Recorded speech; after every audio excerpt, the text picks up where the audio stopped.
Le 11 septembre 2001, 2 avions percutent les tours jumelles du World Trade Center à New York. L'un des cerveaux derrière cet attentat, Ayman al-Zawahiri, l'homme qui a fait vaciller l'Amérique et basculer le monde dans l'ère de l'obsession sécuritaire, de la surveillance généralisée et surtout du djihadisme moderne. Cet islam sunnite radical et violent, Ayman al-Zawahiri en est la figure tutélaire. C'est lui qui prend les commandes d'Al-Qaïda à la mort de Ben Laden en 2011. Qu'il repose en paix. Cet homme était très fidèle à ses frères et déterminé à se souvenir d'eux dans la vertu et à louer leur chemin.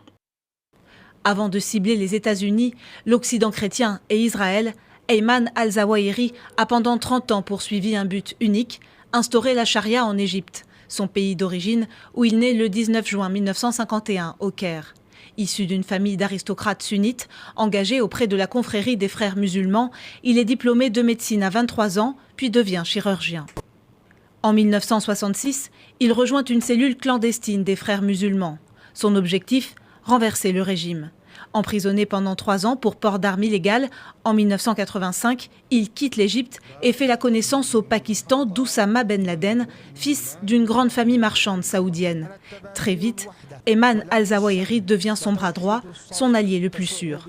Installés au Soudan, les 2 hommes commanditent plusieurs attentats contre le pouvoir égyptien. Mais tout change en 1990, quand l'Irak envahit le Koweït et que les Américains débarquent en Arabie Saoudite.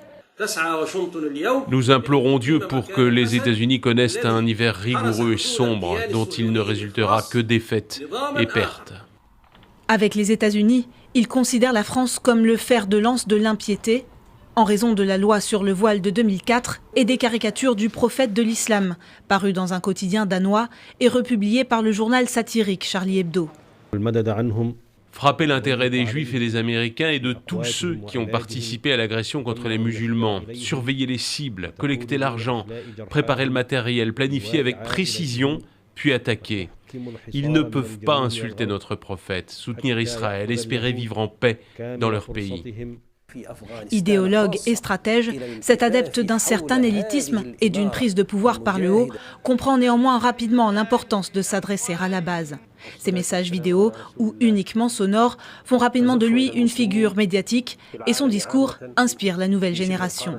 Celle qui fait de son rêve une réalité, notamment à Toulouse en 2012, attentat de Mohamed Merah, formé par un dissident d'Al-Qaïda au Pakistan. Les auteurs de la tuerie de Charlie Hebdo en 2015, les frères Kouachi, ont eux été missionnés par Al-Qaïda au Yémen. Malgré une perte de vitesse en raison de l'ascension de l'organisation État islamique, Al-Qaïda s'étend au Sahel, où ses adeptes s'autonomisent rapidement. Mais après la mort de son cofondateur, le 31 juillet, à l'âge de 71 ans, dans une frappe de drone américain, qui pourrait lui succéder ?